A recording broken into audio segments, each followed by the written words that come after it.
Saudara-saudari yang terkasih, media komunikasi sosial telah menjadi salah satu teknologi yang membantu kita di dalam menjalin relasi baru, mendapat teman baru, dan meningkatkan kualitas relasi yang sudah ada.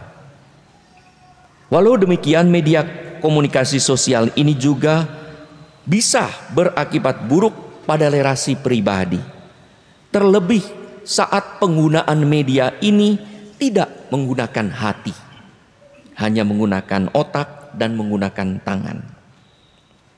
Oleh karena itu, dalam pesan Hari Komunikasi Sosial Sedunia ke-58 yang berjudul Kecerdasan Buatan dan Kebijaksanaan Hati menuju komunikasi yang sungguh manusiawi, Sri Paus Fransiskus mengajak kita memulai segala sesuatu dari hati, agar kita memanusiakan sesama manusia. Bapak Suci mengharapkan kita untuk menggunakan media komunikasi secara bertanggung jawab demi terciptanya persaudaraan sejati di antara kita dan kemajuan bersama. Saya kutip satu kali, pada zaman sekarang ini segala bentuk refleksi harus mulai dari hati. Kalau tidak, risikonya manusia bisa kaya di bidang teknologi tetapi miskin dalam kemanusiaan.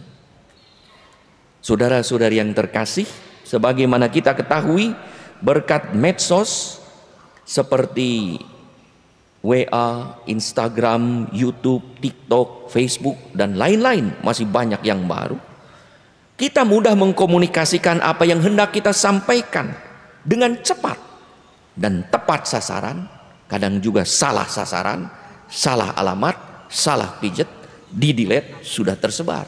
Malu setengah mati. Aduh, saya kira. Akan tetapi pertanyaannya, apakah tulisan, gambar, dan video yang kita bagikan itu membuat orang mengalami sukacita, bahagia, tersenyum lebar, yang mengantar ucapan syukur kepada Allah dan terima kasih kepada yang mengirim?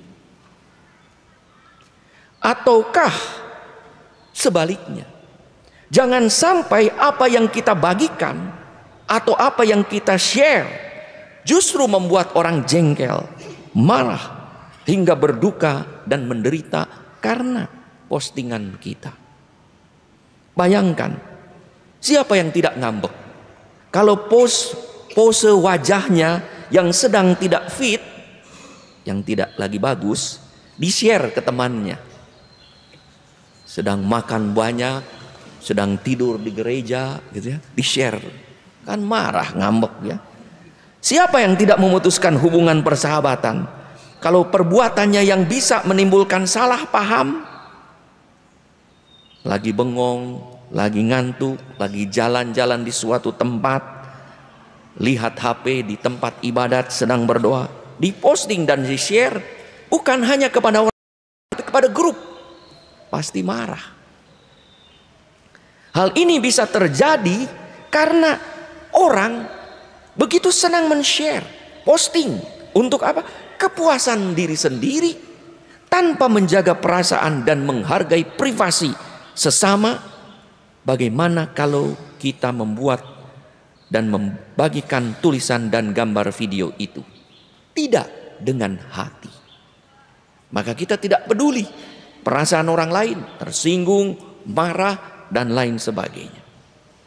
Maka marilah kita membagikan, men-share apa yang membawa sukacita tanpa mengkhianati kebenaran dan kebaikan.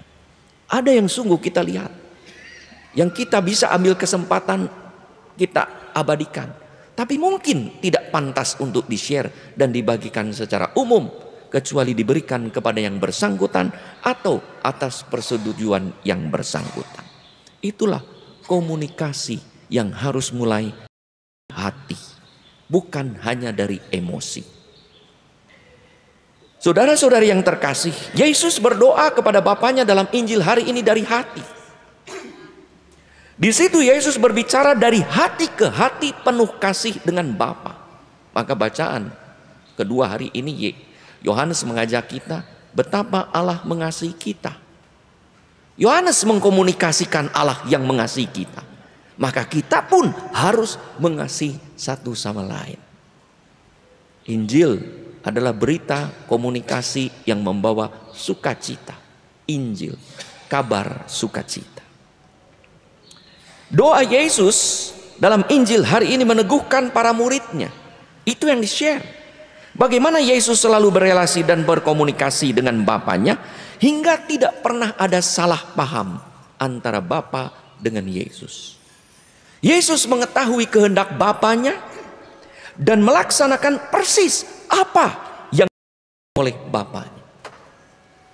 Arah hidupnya jelas, visi dan misinya tegas, mewartakan kerajaan Allah, menyelamatkan manusia seperti apa yang diminta Bapanya. Komunikasi. Relasi karena hati inilah yang membuat komunikasi pun menjadi harmonis. Demikian pun dalam keluarga. Kalau relasi komunikasi keluar dari hati, relasi bisa harmonis.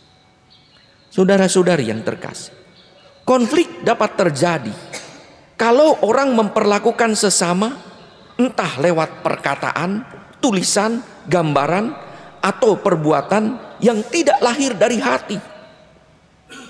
Bayangkan saja, apakah kata-kata kasar yang menyakitkan seperti saya tidak sudi menjadi temanmu. Wah, dapat berita. Wah, kaget kan saya. Atau saya amit-amit cabang bayi terima bantuanmu. Sudah amit-amit cabang bayi juga gitu. Saya muak melihat mukamu. Lalu dikasih gambar emoticon, simbol-simbol sedih gitu ya. Atau saya mual mendengar ocehanmu. Saya tak level bergaul denganmu dan lain-lain. Ya, itu kan kata-kata menyela. Apakah itu keluar dari hati? Pasti tidak. Yang dimaksud dengan keluar dari hati yang penuh kasih, pasti tidak. Yang jelas keluar dari luapan emosi. Orang yang berbicara dari hati tidak kasar yang menyakitkan. Walau tetap tegas dan mungkin keras, tetapi selalu memanusiakan orang hingga yang bersangkutan mengalami dikasihi. Sekalipun apa yang disampaikan mungkin tidak diharapkan, tetapi karena disampaikan dengan hati yang penuh kasih. Ada pepatah Latin yang bagus. Suaviter in modo, fortiter in re, yang artinya lembut dalam cara, dalam gaya, tetapi tegas dalam prinsip, keras dalam tindakan. Nah, itulah yang keluar. Itulah yang dilakukan oleh Yesus pada kita dalam selama hidupnya.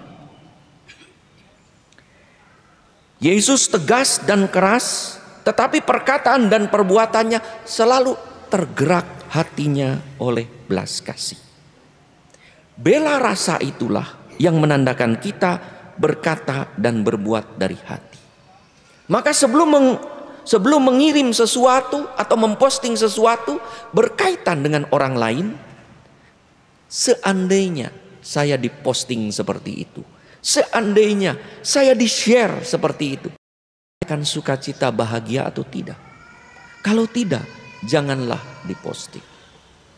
Mari kita menjalin komunikasi dan relasi akrab dengan Yesus yang penuh belas kasih, agar kita selalu hidup dari hati, memancarkan kasih bela rasa ilahi dalam dunia insani, sehingga alat-alat komunikasi kita, HP, smartphone kita, sungguh merupakan ungkapan hati yang mengkomunikasikan kabar gembira dari Tuhan.